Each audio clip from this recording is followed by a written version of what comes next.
ಸ್ನೇಹಿತರೆ, ಚರಿತ್ರೆಯ ಮತ್ತೊಂದು ವಿಡಿಯೋಗೆ ನಿಮಗೆಲ್ಲ ಪ್ರೀತಿಯ ಸ್ವಾಗತ. ಕೀನ್ಯಾ ಆಫ್ರಿಕಾಗೆ ಸೇರಿದ ದೇಶಗಳಲ್ಲಿ ಕೀನ್ಯಾಗೆ ಪ್ರಮುಖ ಹಾಗೂ ಪ್ರಧಾನ ಸ್ಥಾನವಿದೆ. ಮೊದಲ ಆಧುನಿಕ ಮಾನವನಾದ ಹೋಮೋಸೇಪಿಯನ್ ಓಡಾಡಿದ್ದೇ ಈ ಕೀನ್ಯಾದಲ್ಲಿ ಎನ್ನಲಾಗುತ್ತೆ.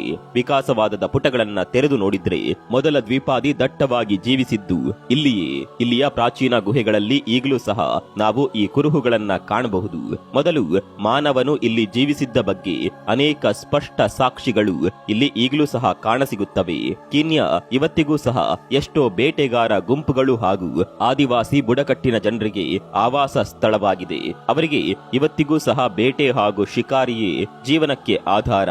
ಕೀನ್ಯಾ ಇವತ್ತು ಅಗಾಧವಾದ ಸಸ್ಯ ಸಂಪತ್ತು ಹಾಗೂ ಜೀವ ಸಂಕುಲಕ್ಕೆ ಹೆಸರಾದ ದೇಶ. ಇಲ್ಲಿ ವಿಶ್ವದ ಬಿಳಿ ಜಿರಾಫೆ ಎಂಬ ಅತಿ ಅಪರೂಪದ ಪ್ರಾಣಿಯು ಕಾಣಸಿಗುತ್ತದೆ. ಇಂತಹ ಕೀನ್ಯಾ ಹಿಂದೊಮ್ಮೆ ವಿಶ್ವ ಕ್ರಿಕೆಟ್ನಲ್ಲಿ ಉತ್ತಮ ಹೆಸರು ಸಾಧಿಸಿತ್ತು. ಅದು 2003ರ ವರ್ಲ್ಡ್ ಕಪ್ ಸೆಮಿಫೈನಲ್ಸ್ ನವರೆಗೂ ಹೋಗಿತ್ತು. ಸ್ಟೀವ್ ಟಿಕೋಲೋ, ಆಸಿಫ್ ಕರೀಂ, ಮ್ಯಾರಿಸ್ ಒಡೆಮೋಬೆ ಮುಂತಾದ ಸ್ಟಾರ್ ಕ್ರಿಕೆಟರ್ಗಳನ್ನ ವಿಶ್ವ ಕ್ರಿಕೆಟ್ಗೆ ಕೊಡುಗೆ ನೀಡಿದ ದೇಶವಿದು. ಒಂದಾನೊಂದು ಕಾಲದಲ್ಲಿ ವಿಶ್ವ ಕ್ರಿಕೆಟ್ನಲ್ಲಿ ಕೀನ್ಯಾದ ಹೆಸರು ಟಾಪ್ 5ರ ಸ್ಥಾನದಲ್ಲಿತ್ತು. ಆದರೆ 2003ರ ವರ್ಲ್ಡ್ ಕಪ್ನ ಪಂದ್ಯದ ಬಳಿಕ ಕೀನ್ಯಾ ಎಲ್ಲಿಯೂ ಸಹ ಕಾಣಿಸಲೇ ಇಲ್ಲ. ಹಾಗಾದರೆ ಕ್ರಿಕೆಟ್ನಲ್ಲಿ ಅಷ್ಟು ಪ್ರಸಿದ್ಧಿ ಪಡೆದಿದ್ದ ಕೀನ್ಯಾ ಹಠಾತ್ತನೆ ಮರೆಯಾಗಲು ಕಾರಣವೇನು? ಈ ಬಗ್ಗೆ ತಿಳಿಯಬೇಕು ಅಂದ್ರೆ ಮೊದಲು ಈ ದೇಶದ ಕ್ರಿಕೆಟ್ ಇತಿಹಾಸವನ್ನ ಅವಲೋಕಿಸೋದು ಒಳಿತು.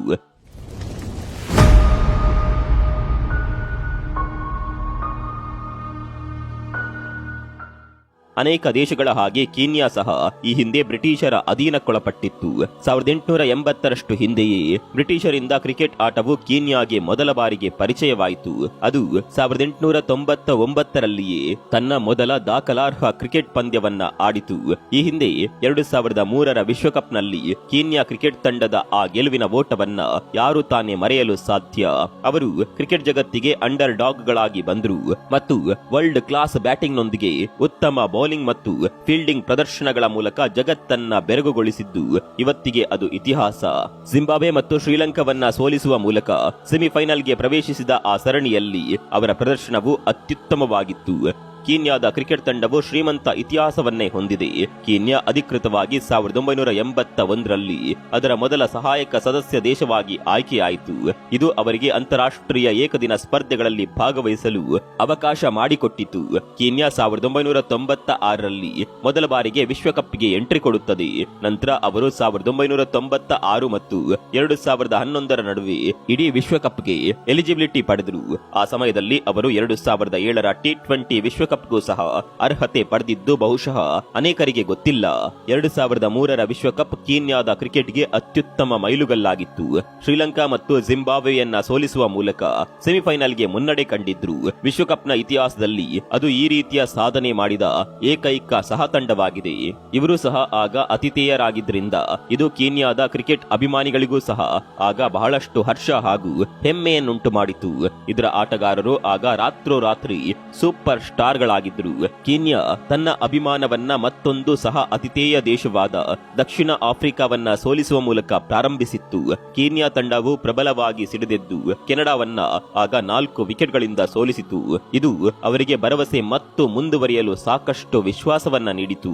ಭದ್ರತಾ ಕಾಳಜಿಯಿಂದ ನ್ಯೂಜಿಲೆಂಡ್ ಕೀನ್ಯಾದಲ್ಲಿ ಆಡಲು ನಿರಾಕರಿಸಿತು ಮತ್ತು ಇದು ಕೀನ್ಯಾಗೆ ಸಂಪೂರ್ಣ ವಿಜಯದ ಅಂಕಗಳನ್ನ ನೀಡುವಲ್ಲಿ ಯಶಸ್ವಿಯಾಯಿತು. ಶ್ರೀಲಂಕಾ ಕೀನ್ಯಾಗೆ ಭಾರಿ ಹುಮ್ಮಸ್ಸಿನಿಂದಲೇ ಎಂಟ್ರಿ ನೀಡಿತಾದ್ರೂ ತನ್ನ ಅತಿಥೇಯ ರಾಷ್ಟ್ರದ ವಿರುದ್ಧ ಹೃದಯ ವಿದ್ರಾವಕ ಸೋಲನ್ನ ಅದು ಆಗ ಅನುಭವಿಸಬೇಕಾಗಿ ಬಂತು.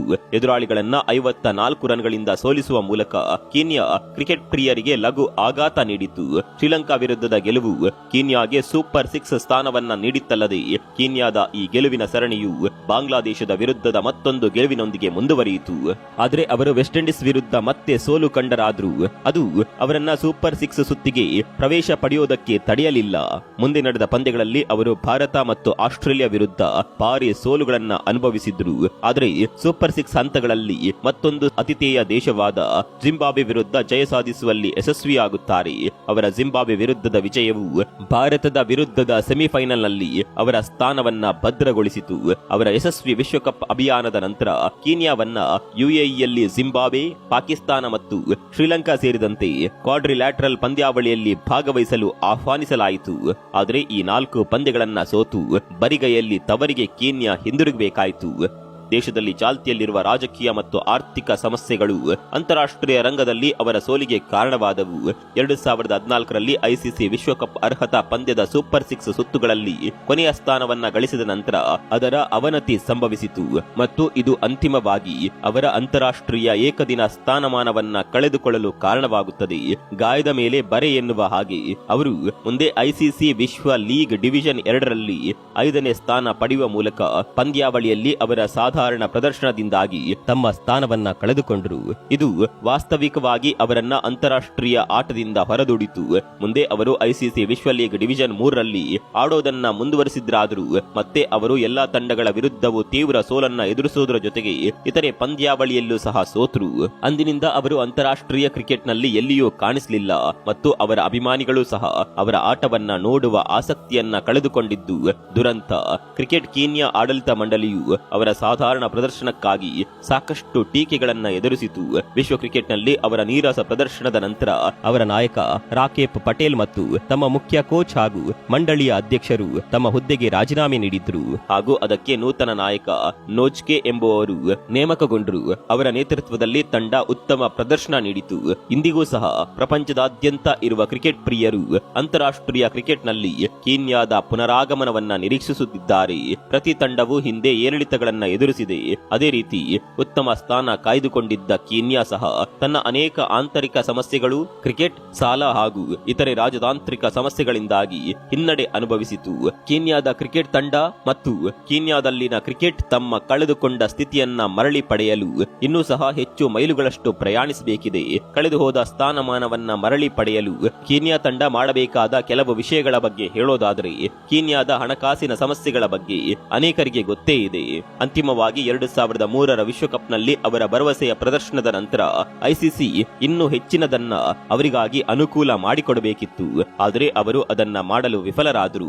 ಅವರಿಗೆ ಆರ್ಥಿಕವಾಗಿ ಸಹಾಯ ಮಾಡೋದ್ರಿಂದ ಅವರ ಸಾಲಗಳು ಮತ್ತು ಆಟಗಾರರ ಬಾಕಿಗಳನ್ನ ತೆರವುಗೊಳಿಸಲು ಈ ನಿಟ್ಟಿನಲ್ಲಿ ಸಹಾಯ ಮಾಡಲು ಸಾಧ್ಯವಿತ್ತು.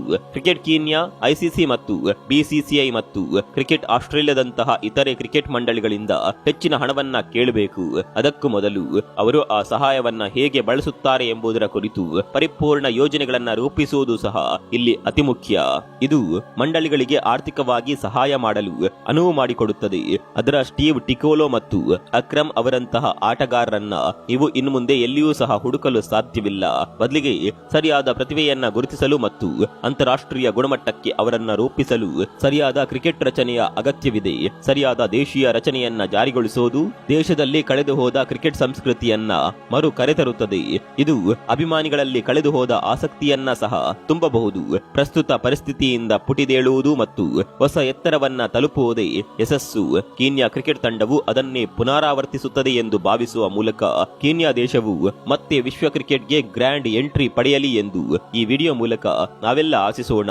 ನೀವು ಕೂಡ ಕೀನ್ಯಾದ ಕ್ರಿಕೆಟ್ ಆಟವನ್ನ ನೋಡಿದ್ರೆ ಕೀನ್ಯಾದ ಕ್ರಿಕೆಟ್ನ ಅವನತಿಯ ಬಗ್ಗೆ ನಿಮ್ಗೇನನ್ಸುತ್ತೆ ಕಾಮೆಂಟ್ ಮಾಡಿ.